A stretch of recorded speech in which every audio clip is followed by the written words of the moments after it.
Yep, my bank account, it's sad.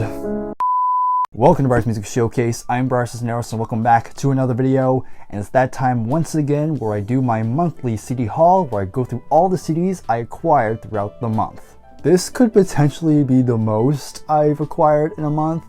I can't really remember, but I will say I have roughly 70 CDs I'm going to be kind of showing throughout this video. Hopefully you're comfortable, hopefully you have some snacks, and I'm going to try and get through this as quickly as possible. Now there is one thing I do want to admit, and you know, February is a short month, and you know, I've been busy, I have school, I have work, and like I said, it's a lot of CDs I picked up, so that means there's a few albums I did not get to this time around, so sadly they will not get their first impressions in this video. So to pay our respects to the albums that will not be, talked about, let's all take a moment of silence together.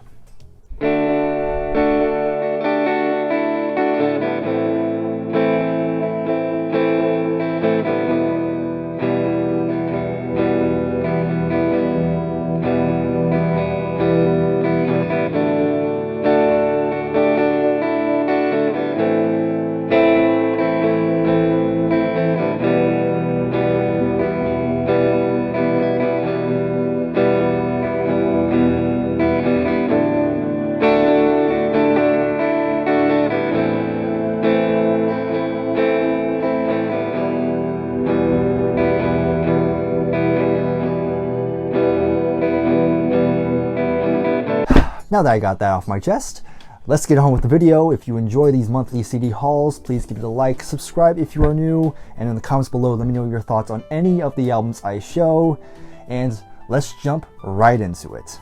So the first category of CDs I'm going to show are, these are CDs I've shown before, and it was in a viewer mail episode. So again, shout out to Mickey once more. We're going to be talking about the CDs he gave me.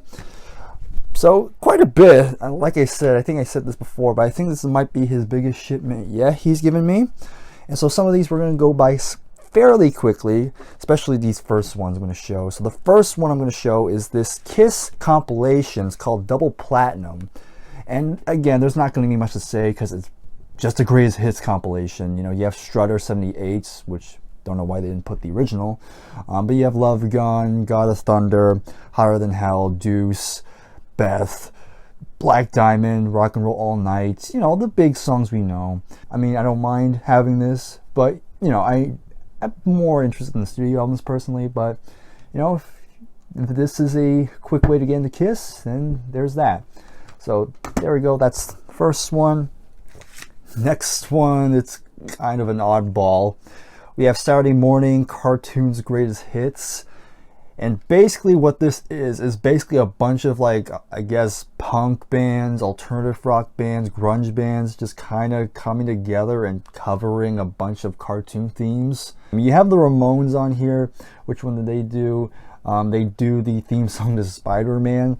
So literally just picture the Ramones singing the Spider-Man theme song, and that pretty much sums up this entire album.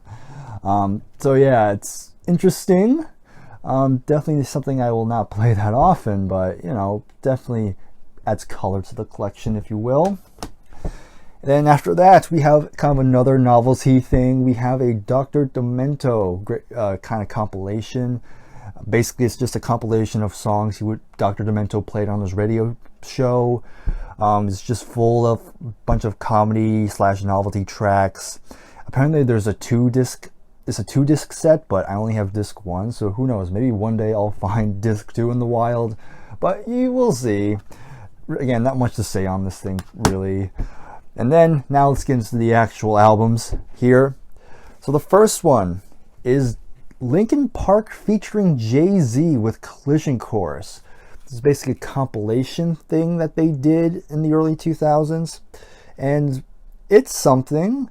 I don't quite like it because it's literally just taking Jay-Z songs and Linkin Park songs and literally just mash them together, which, again, it's kind of interesting, but why can't I listen to them separate? I really do not have a need to hear them joined together. And a lot of the times the Jay-Z songs kind of take away a lot of the emotion from the Linkin Park songs, especially songs like Izzo and In the End, or Numb and Encore.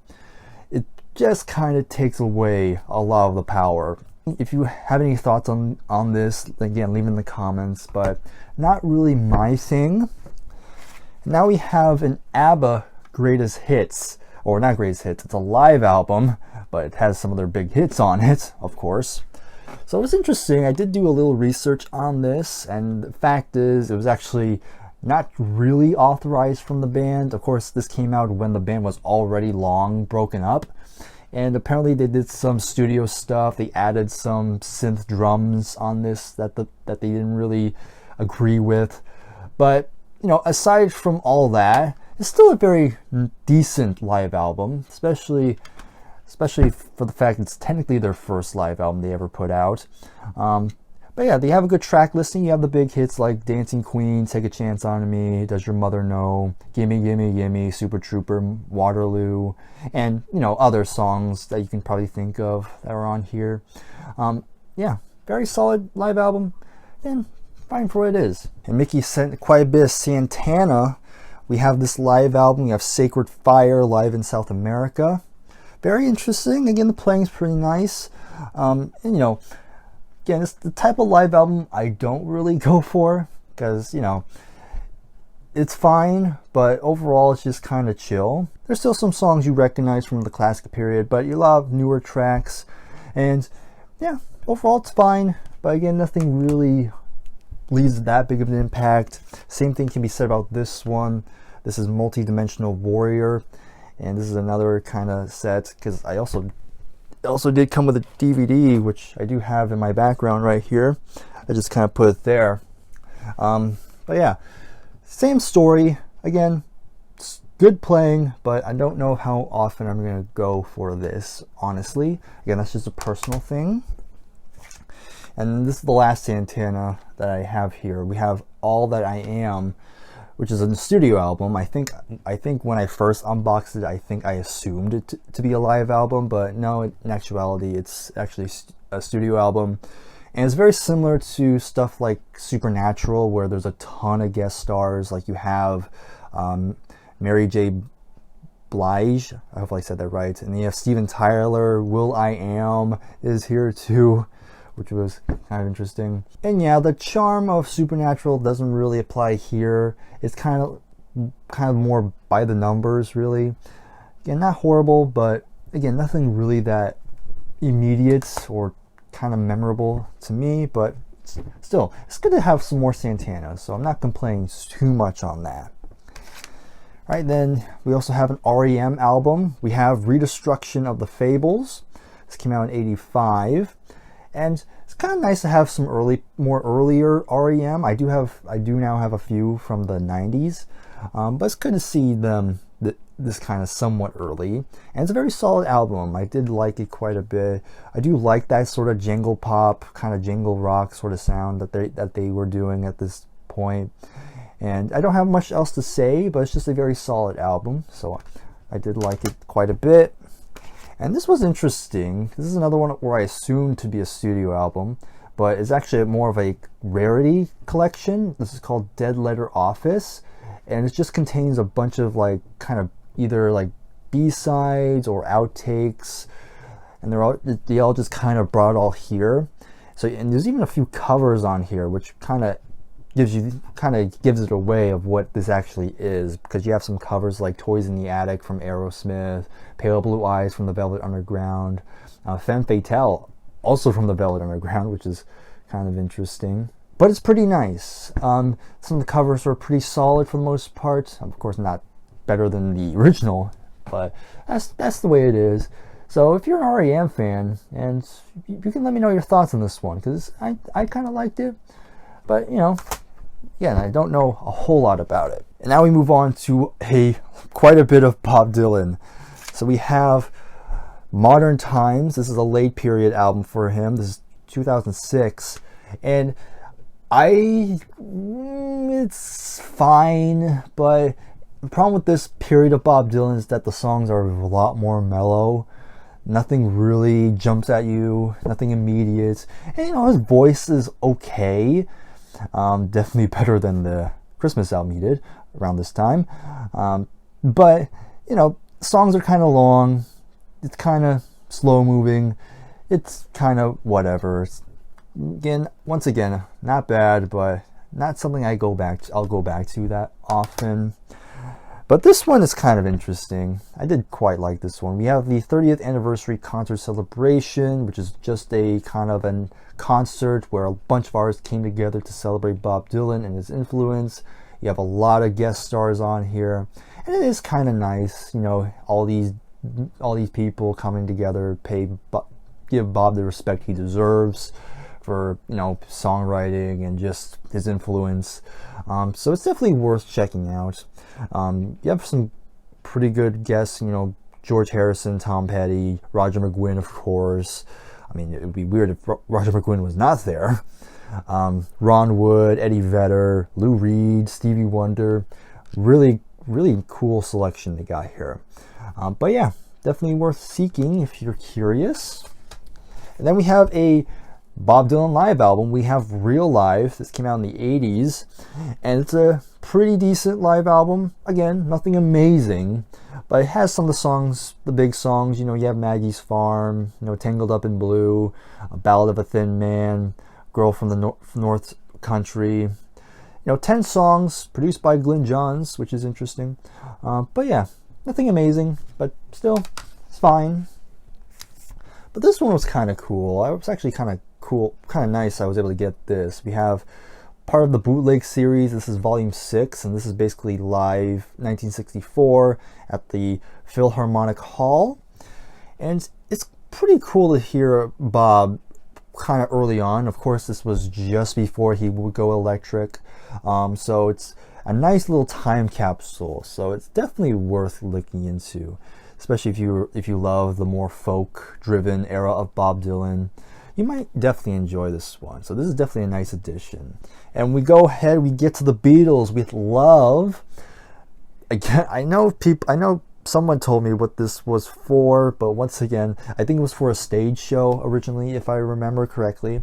And it's basically the Beatles music, but kind of woven together into this kind of medley in a sense, where all the songs kind of blend into each other. It's kind of an interesting idea. I don't know how much I'll play this really, but if you want a different listening experience for the Beatles, I don't know if I'll play this, but you know, I have more in my Beatles collection, so I guess I have that going for me. And then we finish out with these three, and they're from the same kind of project, I guess, because it was mainly done by a single producer. And this was his project, and the project is called Enigma. And yeah, Mickey sent me 3 albums of theirs. I'll show them off one by one, of course, but I'm just gonna call them as one because really, yeah, I really did not care for these 3 at all. You know, it's kind of this kind of more new age, kind of ambient sort of music. And if you're into that, I can kind of see the appeal. And I will admit, I listened to this one while I was kind of taking notes for class, you know, during my free time. And, you know, it did keep me focused. So it has some uses, but the drive to re-listen to them are pretty much non-existent because it's very slow, very atmospheric. And yeah, it's just kind of boring if you really, really pick it apart, at least for me. But it fell, but you know, there's not much else to say. But those 3, they kind of morph together, really. I can't really detect too much difference from those 3. So yeah, not that great to me. But that's all the CDs that Mickey sends. So Mickey, of course, if you're watching, thank you very much for sending me those. And I look forward to the next one. So let's keep moving. And now we're going to go ahead. We're going to talk about the biggest section. And that's all the CDs I picked up at record stores. Some of them you've seen in past videos where I reviewed new places I've gone to. But there's definitely some I have not shown before. So look out for those as we go along. So the first one I have shown before, but we have a Bebop Deluxe album. We have their final studio album. This is Jurassic Plastic from '78, I believe. And like I said before, I have Sunburst finished, and I thought it was a really great album, and I was pretty excited to get another one, and I quite liked it. Definitely still prefer Sunburst, really, but if this is their last album, I think it's a pretty solid one to go out with. It's kind of more new wave driven, not as much guitar, but there's definitely some good moments. I think the production sounds pretty cool. Maybe, again, not as, like, the songs probably need more time to marinate, if you will, for me. In other words, this is kind of an album I feel like I should give it more chances, because I feel like it could potentially grow on me the more I give it more listens. But still, I quite liked it. I think it's still pretty nice. So I'm still very happy to get more Bebop Deluxe, and still I want to check out more from them sometime down the road. Next up, now this is pretty interesting. I picked up this Black Sabbath live album. It's called Live at Last, and this one has a pretty interesting story from what I looked up. Basically, this came out in 1980, so by this point Ronnie James Dio was in the band, but I guess their old manager from way early on decided to release this just to make a quick buck, basically, and of course the band had no knowledge of this coming out, and so it's kind of, it hasn't a bootleg quality to it, where even though it was officially released, the band had no say in it. Kind of similar to the ABBA album I showed earlier. And another thing to note is that in, like, I believe the mid-2000s, if I'm not mistaken, they would bring this back and officially release it on the Past Lives CD, which I don't own, but basically that's just another way to get this, like a more traditional official way to get it. I mean, I could have gotten that, but when the heck am I ever going to find this in the wild again? So that's kind of the reason why I picked it up. Just a weird Black Sabbath,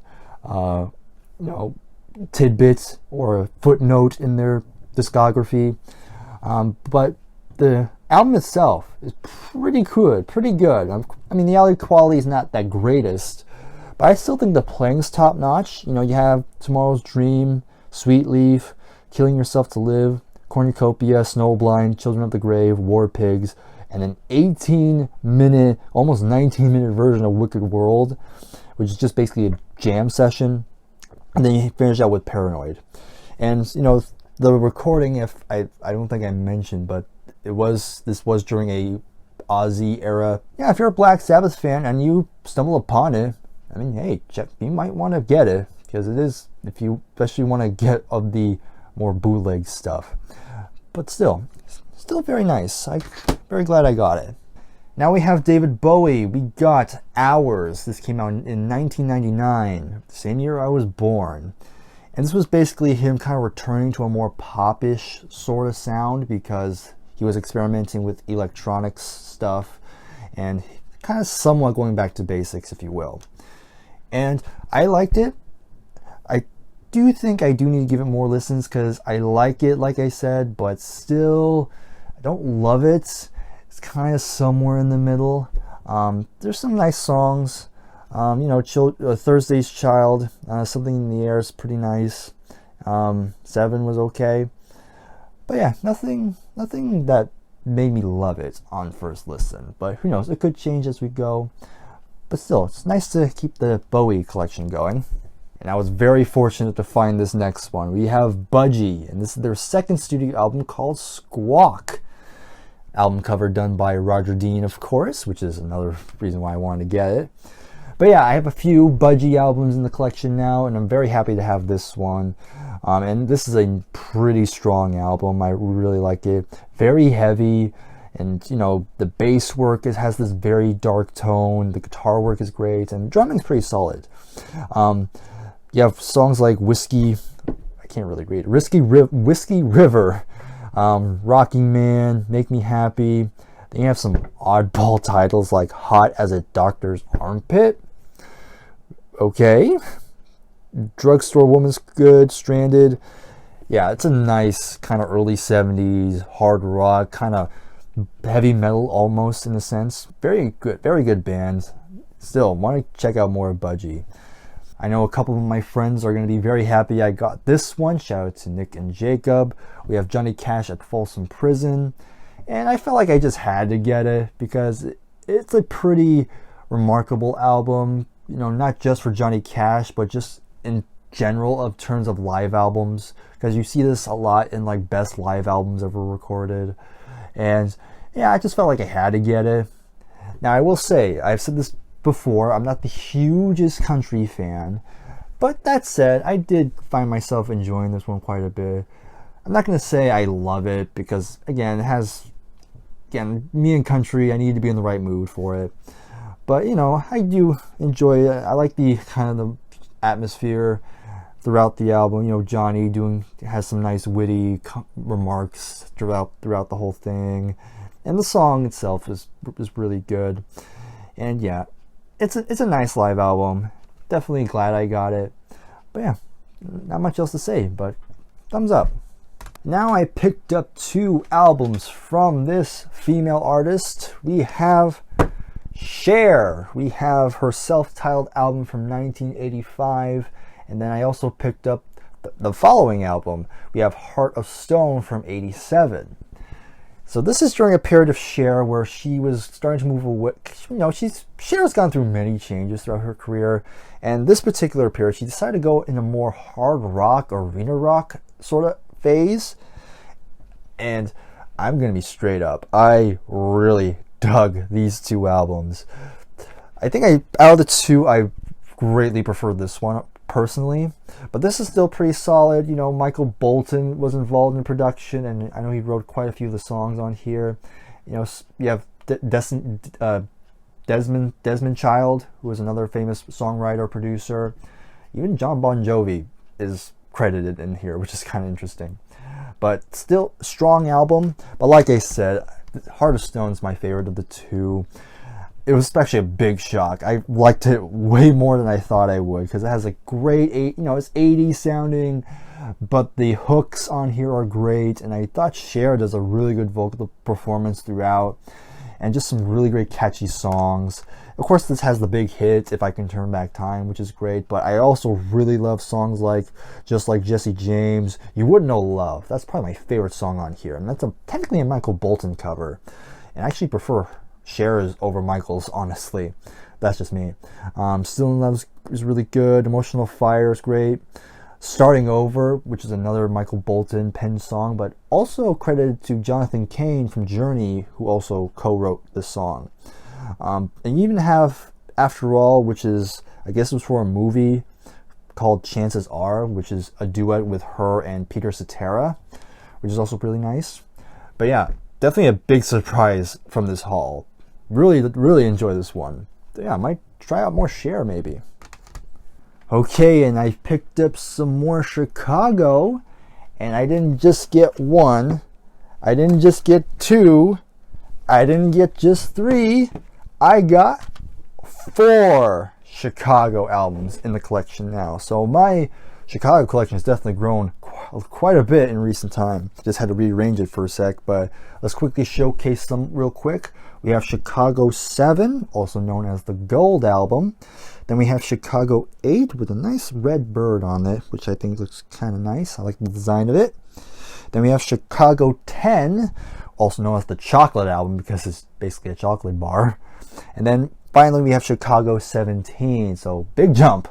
Definitely the one post Terry Kath. It is very nice. I mean, it's good to check out more Chicago, especially these 3 in particular, checking more of the Terry Kath era, which, you know, I have Chicago Transit Authority, I have Chicago 2, and that's basically it.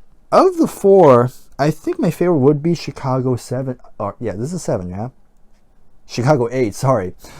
This is probably my favorite, because you have songs like, you know, Any Way You Want, Brand New Love Affair, Never Been in Love Before.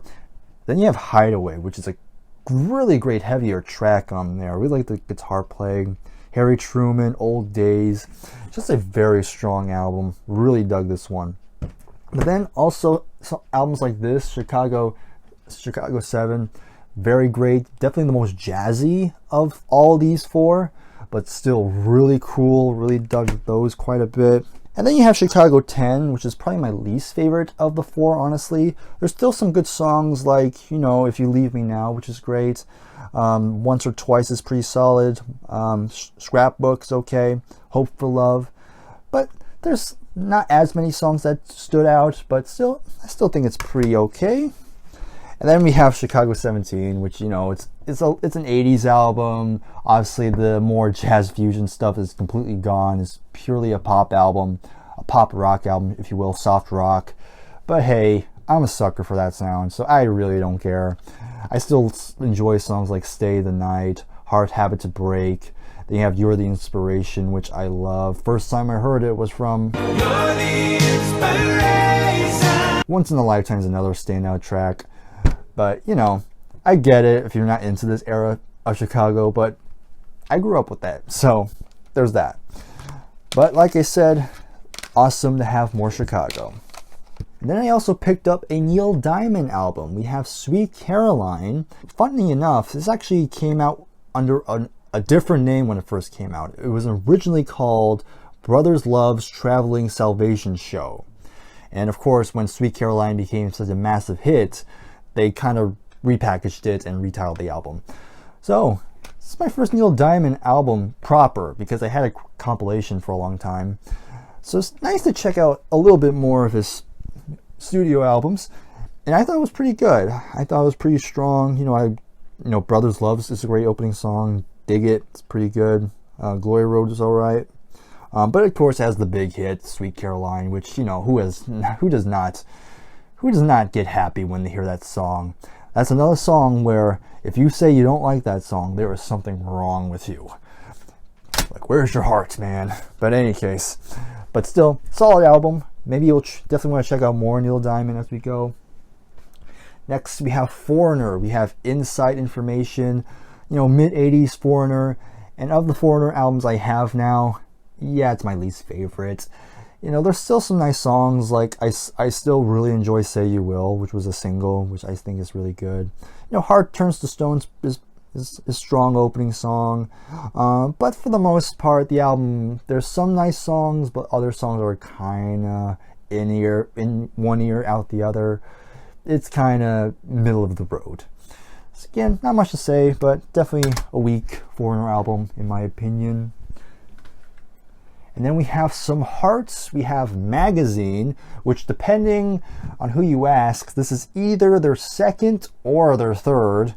The reason why I say that is because I think it came out in '77, but it came out without the band's acknowledgement, and so they were pretty mad about it. They didn't like the production, and so in 1978, they kind of re-released it. You know, so again, it's kind of confusing, because where do you place it, second or third in the discography? But regardless, had to check this one out because I do like Heart a lot. And this is another pretty strong album, still during their more early, more folk rock, kind of folky, hard rock era. But you have songs like Heartless, which is good, Devil's Delight, Magazine. Then you have a couple live songs, which are kind of interesting, but still kind of hit or miss with putting a live track on a studio album. Kind of oddball, unless you're doing a live album. Then there's another song I'm not as crazy for, and that was their version of Without You from Badfinger. It's fine, you know, and still does a solid job vocally, but still, it's alright. So, very strong album still. Yeah, nice to have more early Heart. And next we have some Huey Lewis and the News. We have Four. This is the follow-up to their last album, which is called Sports, yeah. I like Huey Lewis and the News, and this is definitely a good album. I thought this was pretty strong. You have Jacob's Ladder, which is a great opening song. Stuck With You, which is great. Doing It All For My Baby, definitely my favorite song on here. I love that song a lot. Then you have another big hit with Hip to Be Square, just a good upbeat song. I Know What I Like's good, Naturally. Simple as That. Yeah, it's a nice album. I really like it quite a bit. So, yeah, definitely worth checking out if you want to check out Huey Lewis and the News. Then we have James Gang with James Gang Rides Again. So this is Joe Walsh's kind of a band he was in, of course, before he joined the Eagles. And this is notable because it has the song Funk Number 49 on here, which is a pretty notable song on this. And it's a great song, of course. Woman's a nice song. Tend My Garden. There I Go Again. Ashes, The Rain, and I. It's a really good rock album. Great guitar playing, of course. And yeah, this is pretty nice. Definitely glad I got this one. It's not the last time I'll talk about Joe Walsh in this video. Stay tuned. But now we have some Jethro Tull. We have Minstrel in the Gallery. And this came out in 1975. And I got this because I've said this in the video, but most people say this is definitely one of their best albums in terms of their prog period. And yeah, I can definitely say it's a really strong album. I really dug it quite a bit. The playing is really good, great flute playing, and overall just the feel of it just has a good epic sound to it, which I really dug. So yeah, we'll see if I get more Jethro Tull. I still want to get Benefit, and then once I get Benefit, I might take a break from Jethro Tull. But it's definitely nice to get more of them and kind of see more of what they got, especially because I never really heard the album before. Still, very nice find. And here's one I was actually kind of surprised I was able to find, but we have the debut album of Jerry Lee Lewis. Of course, Jerry Lee Lewis, one of the big figures of early rock and roll, of course known for his very dynamic piano playing. With all that said, I will say, yeah, I like it. I like some Jerry Lee Lewis, but am I gonna go back to this very often? Probably not. You know, I'm not too crazy of this early rock and roll sound. You know, it's of the time, and you know, it's influential, but you know, I prefer other things, and so I don't have much use for this period of rock music. But you know, it's pretty historically significant, so I just had to get it just for that. But still nice. I don't regret buying it. But you know, it is what it is. And now we have something from the Marshall Tucker Band. So I got this because, you know, they get talked about sometime, you know, kind of lumped into Southern rock.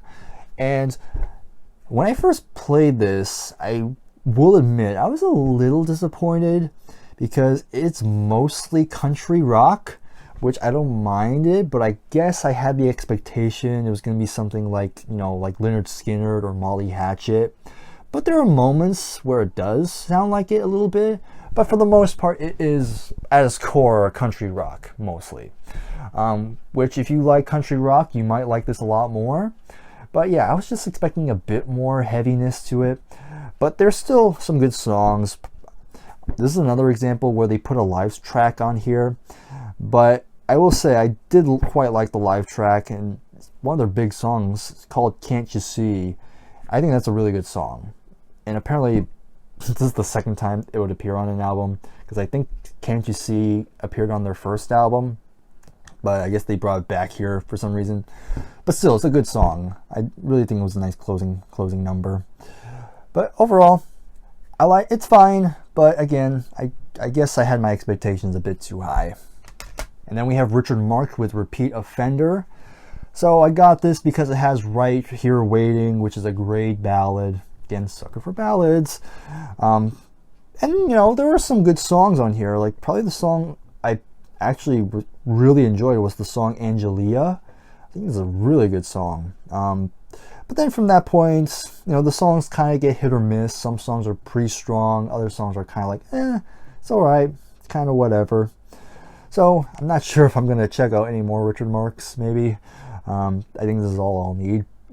But, you know, you never know. Unless people have recommendations, then who knows? Maybe we'll give them another go.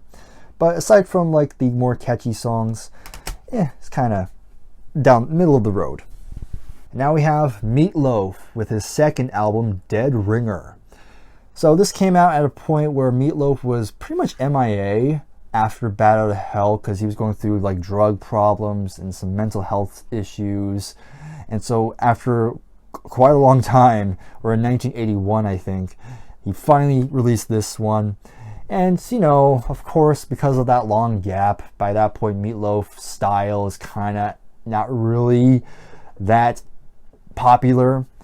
But with all that said, I still think this is a pretty strong album. You know, Peel Out's a good song. I really like that one. More Than You Deserve. Read 'Em and Weep. Then you have the title track where you have Cher once again.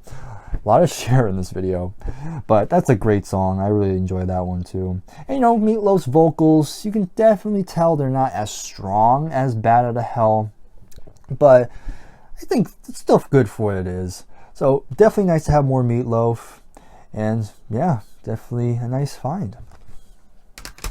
Okay, let's make this one quick. We have Metallica, Saint Anger. Yeah, this thing it is not great at all. I just got it simply because it's a bad album, and you know me, sometimes if an album has a bad reputation, I'm most likely going to get it just for the sake of it. But you know, what else has not been said about it? You know, cringy, you know, bad drum sounds, and yeah, just Metallica not being Metallica, and yeah, and just kind of uncomfortable, really. But it has fans, so I guess it has that going for it, but I'm not one of them. Okay, and now we have Ted Nugent with Cat Scratch Fever. Now, Ted Nugent, you know, has one of the more polarizing reputations in rock, and believe me, I would not want to hang out with him. But, you know, I can put that aside, and I do think he does have some good albums, and yeah, this is a pretty good one. Again, the guitar playing is really good, and yeah, just the title tracks is a nice, catchy kind of rock song. Death by Misadventure, Live It Up. You know, there's an instrumental which I'm kind of like, okay, it sounds fine, but not really something I'll go back to. Out of Control is pretty good, but yeah, good guitar work, and yeah. Just a pretty nice rock album. Still not my favorite. I think my favorite is still Free For All, mainly because it has Meatloaf on it. So there's that.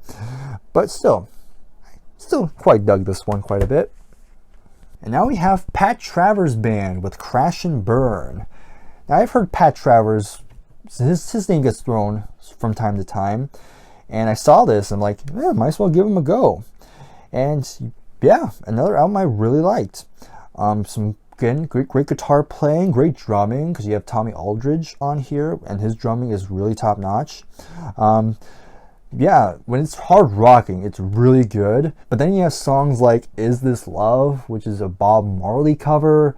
And yeah, I'm not quite into the reggae kind of thing they went for with that one. I guess it's okay, but you know, I don't really want to hear these people do reggae. And that's just a personal thing. But for the most part, it's a really good album. I'm really glad I got this one. And yeah, if you have more recommendations of Pat Travers, let me know. Now I picked up 2 albums from this band. A pretty notable progressive rock band, or progressive metal, if you will. I see that get thrown with them. But we have Porcupine Tree. We have, hopefully I said this right, we have In Absentia. And then we have their kind of the follow-up album, pretty much. We have Dead Wing.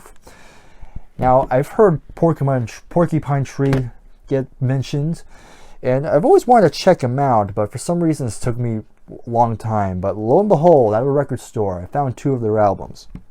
And they're pretty notable albums, I think. Most people have pretty fond memories of them. I'll talk about this one. Of the 2, this is probably my least favorite. Solid, but you know, it's not my need to listen to more, because I don't think I fully grasped it quite yet, but still it's okay. But this one, however, Dead Wing, definitely my favorite. This one kind of hit me a lot more.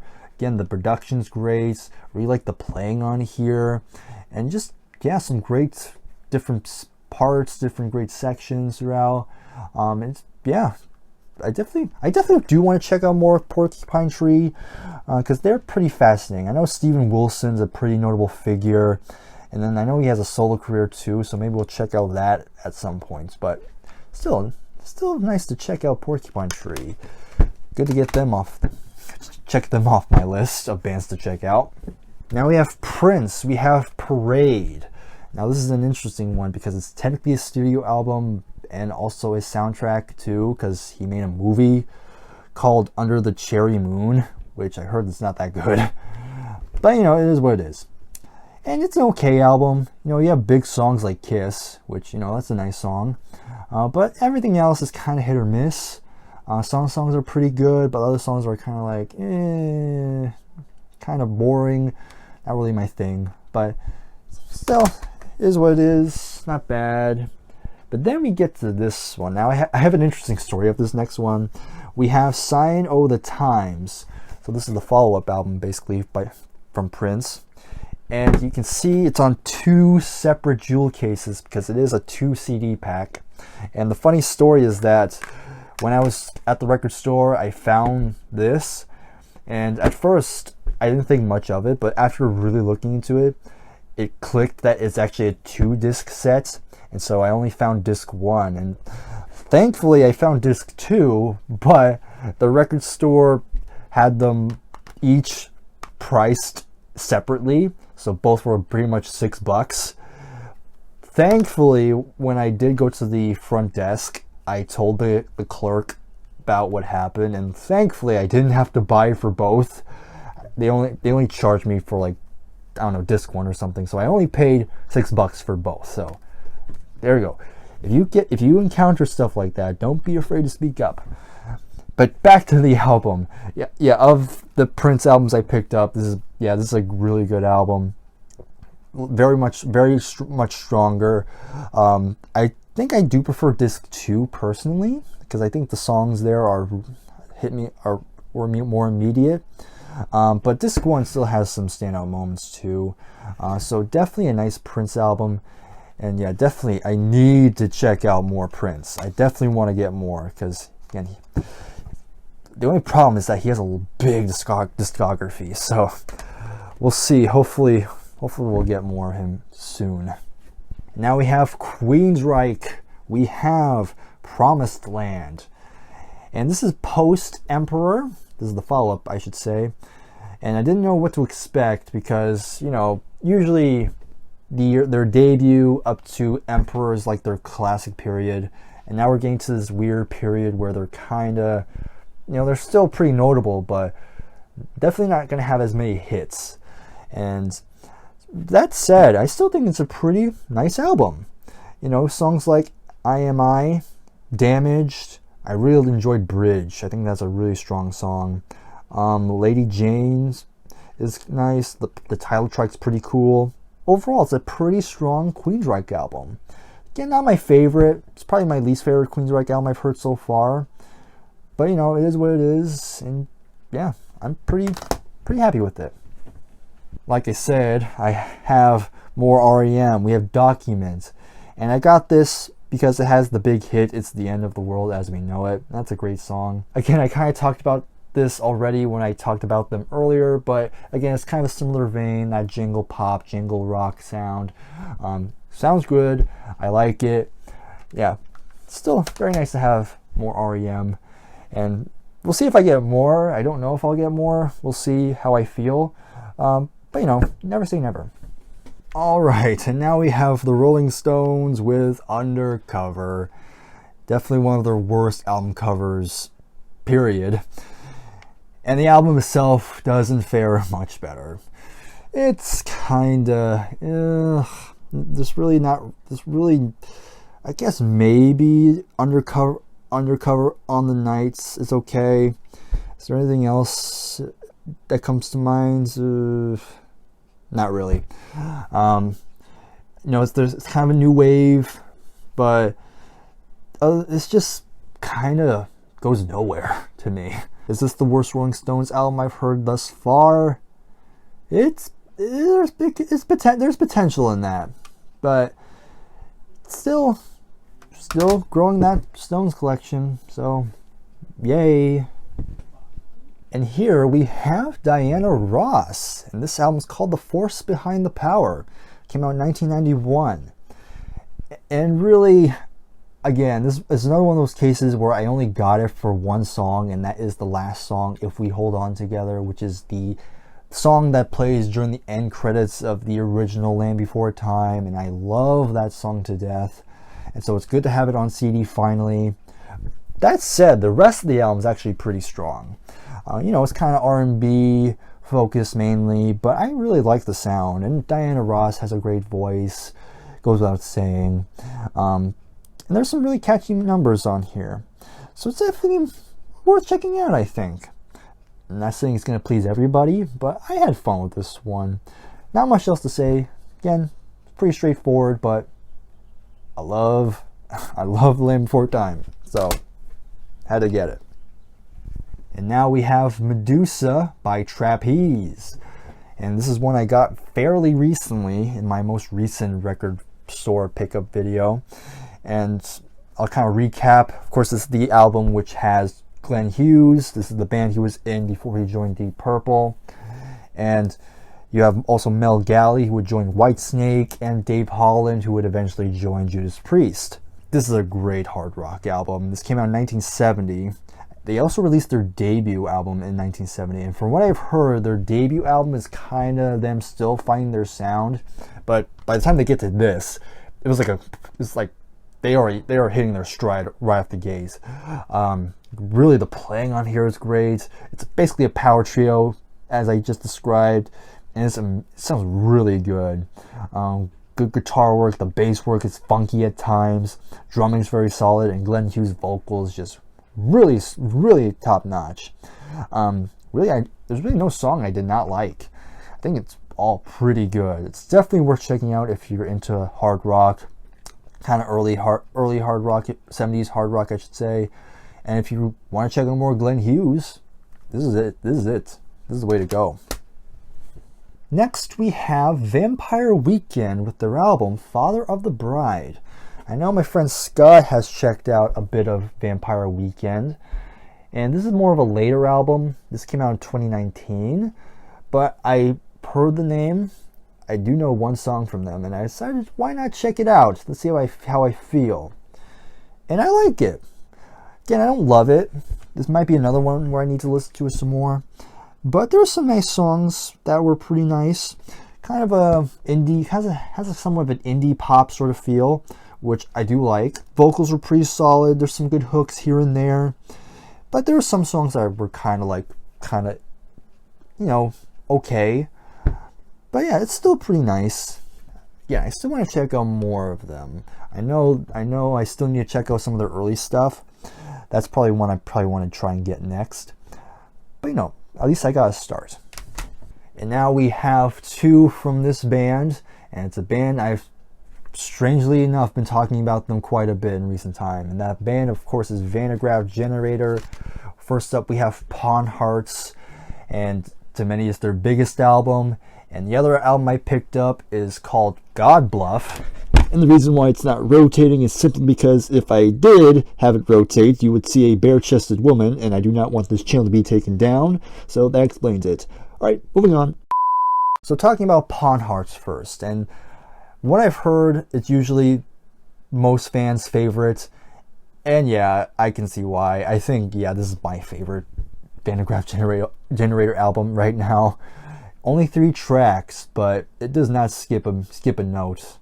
Like, I think the playing on here is excellent, and even though the songs are longer, again, 3 songs, but they really hit you pretty quick. Lemmings is a great opening song.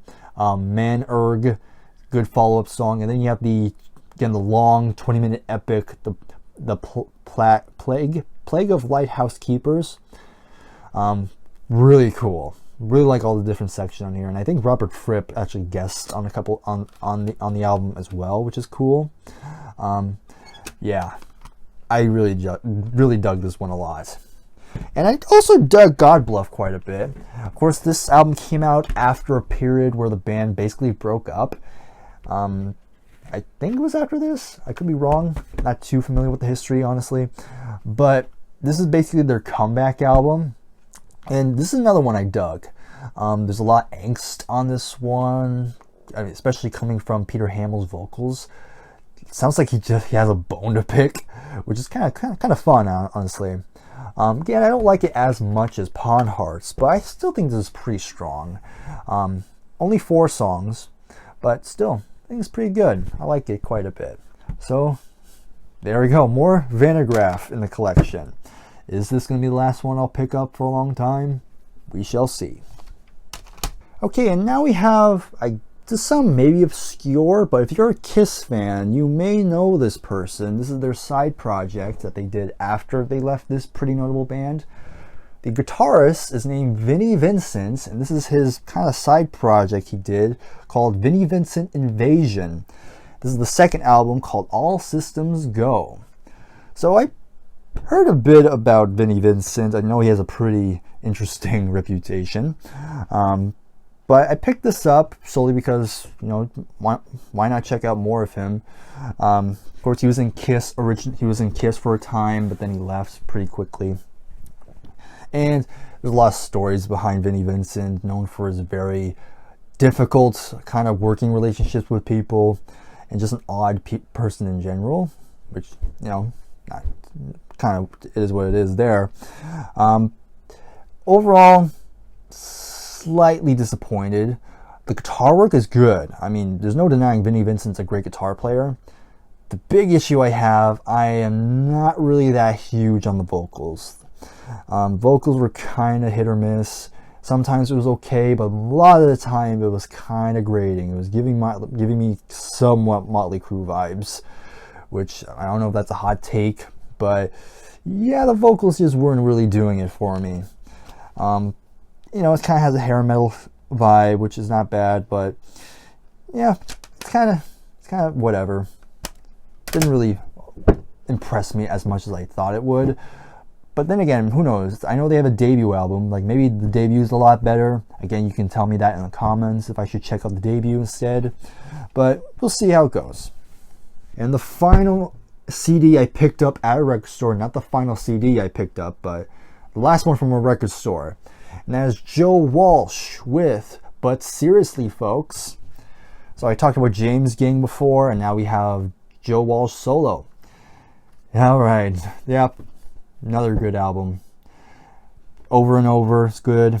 Indian Summer, At the Station. You know, you have 2 instrumentals, which, you know, kind of bring down the album a little bit, but not a whole lot. But really, you have the big song, which is Life's Been Good, and that is a great song. The playing is great guitar work, great vocals from Joe. It's just a fun kind of song about being a rock star and the excess that comes from it. But there you have it. That's Joe Walsh.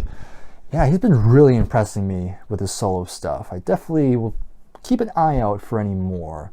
But we'll see what happens from here on out. Okay, so we've gone through all the record store finds, but now we're going to go to a very short section. This will not take us long at all because there's really not a whole lot to say about them. But I did pick up some soundtrack CDs, and I'm just going to showcase them real quick. First one, we have Cocktail, you know, Tom Cruise. You're probably wondering why the hell did I get this? Really, because of As Kokomo. You know, this is basically the movie where Kokomo first appeared at. So there's that. Yeah, that's really it. I got nothing. I have not seen the movie, but I don't really hear much positive things about it, but whatever. Now here's what I'm sure most people will like. We have a James Bond album or soundtrack. This is the soundtrack for Goldfinger. Of course, you have Sean Connery as 007 here.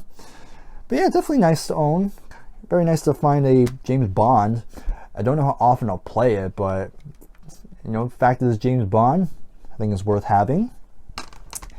Then we have Bohemian Rhapsody, of course, from the film, the biopic about the band. And, you know, it's basically a compilation, really. I mean, aside from 20th Century Fox Fanfare, then you have a redone version of Doing All Right, where they brought back Tim Staffel from Smile to re-record his vocals. I thought it was kind of cool. You got some live cuts.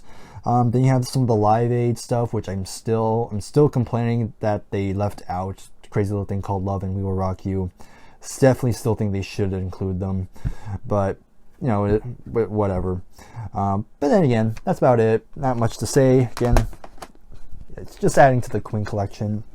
And the last soundtrack I picked up is Dirty Dancing, which just your kind of your classic 80s rom-com. And again, I only got this because it has the Time of My Life on it, which I love that song. But you know, the rest are just like other assorted songs from other people. Still nice to own, I guess. And now we get to the final section of this entire video. Hopefully you're still sticking around for this. But now we have the section of CDs I picked up online via Amazon or Discogs. It's surprisingly very short. Not that much I got this time around. But in any case, first up, we have this Dean Martin kind of disc. This is a 2-in-1 disc. It has basically 2 compilation albums, I'm assuming. We have Dream with Dean and Everybody Loves Somebody. And I'm not going to go too in depth on this one because some of these ones I picked up online are ones that are going to be for an upcoming album exchange I'm doing with a couple friends that I've talked about a few times already. So it was Nick who proposed to listen to Everybody Loves Somebody, the one on the bottom. But I'll briefly talk about the one on top, which is Dream of Dean. And it's kind of a very mellow album. There's really no fast-paced songs at all. It's pretty slow-moving. And I can see why it's called Dream of Dean, because, yeah, it makes me want to fall asleep and dream of something. Alright? I don't know if that's the intention, but wasn't that crazy for Dream of Dean, but maybe Everybody Loves Somebody will be a lot better. I'm not going to say if it is, again, because I don't want to spoil it for if any of my friends are watching. But still, we'll see how that goes. And then we have the one Jason picked. We have, and I'm going to try to pronounce it correctly. We have Alanis Morissette, something like that. But yeah, this is Jason's pick. 90s album, 1990. It's kind of 1995, I think, when this came out originally. Kind of alternative rock sort of thing. Well, yeah, very interested in that one. Then we have Jacob's pick. It's a country album. We have Eric Church with Chief. So again, I've already said I'm not huge on country, but who knows? Maybe this will be an exception. So we'll see what happens with that one. And that's pretty much the only 3 because I already owned the one that Adam and Scott had suggested. So it was Soundgarden and Colin Hay. So I already, like I said, I already own those 2, so I'm fine there. But now let's talk about the remaining stuff. And these are the ones I will go in depth.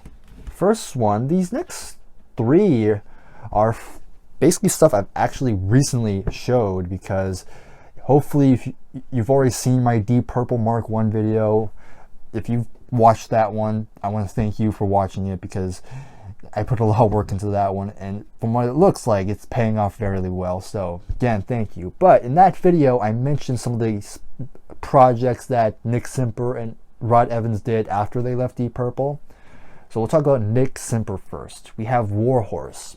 And what's cool about this particular CD package is that it actually contains practically everything the band ever recorded, because you have a 2 CD pack where it includes both their debut and their second album, which is called Warhorse and Red Sea respectively. And each disc has some bonus material on it, so it is pretty cool. And this apparently came out last year, so the fact that a band this obscure gets this sort of treatment, it's pretty remarkable. And yeah, of course, you have each of the members right there. Again, Nick Simper, he's playing bass on this. But more of my thoughts on Warhorse. I think it's very cool stuff. It's kind of hard rocking, a bit of prog too. Yeah, 7 songs on each album, at least on the studio side of things. But I thought it was pretty good. I really had a good time with both of them. But yeah, not much to say. But if you're a Deep Purple fan and you're curious on what Nick Simper did after he left Deep Purple, this is definitely worth checking out. Like, I really recommend it. So that was a nice discovery. As with this is the band that Rod Evans kind of co-formed, and that band is Captain Beyond. And I have their debut album, which is just called Captain Beyond, came out in 1972. And then we have their second album, which came out in 1973, aptly titled Sufficiently Breathless. And Rod only appears on these two albums. I know the band released a third album, but Rod left the band. But still, very cool band. And I will say, one thing I did complain on the Deep Purple video was there were times Rod's vocals just kind of fell flat. On both these albums, I think this has some of his best vocals. I think the music suits him very well. And again, you have more hard rock sort of sound. Again, some proggy elements with a little bit of a space rock edge. And the second album has some more kind of different, more jazzy sort of things, which is kind of cool. Like I said with Warhorse, if you're interested in what Rod Evans did, yeah, definitely check these out. Definitely worth exploring. But yeah, those are nice surprises there. And now we get to the final two CDs throughout this entire haul. And we're going to Japan. And we're talking about a band called Anthem. Now, we have their debut album from 1985, if I remember correctly. And then I have a 90s album called No Smoke Without Fire. Now, Anthem, they're a Japanese heavy metal band. And some people have dubbed them like the Japanese Judas Priest, if you can believe that.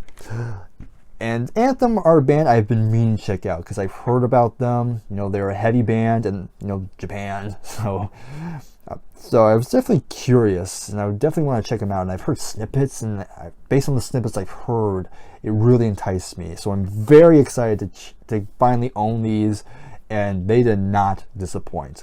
Both of them I really enjoyed. They were great heavy albums, great guitar work. Even the vocals on both of them were really good. And even some very memorable, kind of more anthemic sort of stuff. Definitely very impressed by this one. And also got a side note, especially the debut. I don't know why the debut, just the jewel case just feels so nice, so smooth. I can't really describe it. It's really weird. Weird tidbit aside, but still, I definitely want to check out more Anthem. If you're a metalhead and you have not checked out Anthem, they are very much worth exploring. Like, I definitely want to check out more. I did buy another one, but sadly it didn't show up before I was recording this. So who knows? Maybe it'll show up and we'll talk about it in the March CD haul. But still, I definitely want to deep dive this band pretty soon. But there you go. Okay, that was a lot. Hopefully this is not too long. But yeah, there are days it feels like the City Hall is a pain to record. But at the end of the day, hopefully you've enjoyed this. If you did, please give this a like, subscribe if you are new. And like I said before, in the comments below, let me know your thoughts on any of the albums you saw in this video. And we'll see what March has in store. Pray that I don't buy that many again. But we'll see. Thank you again. I'll see you in the next video. Take care and goodbye for now.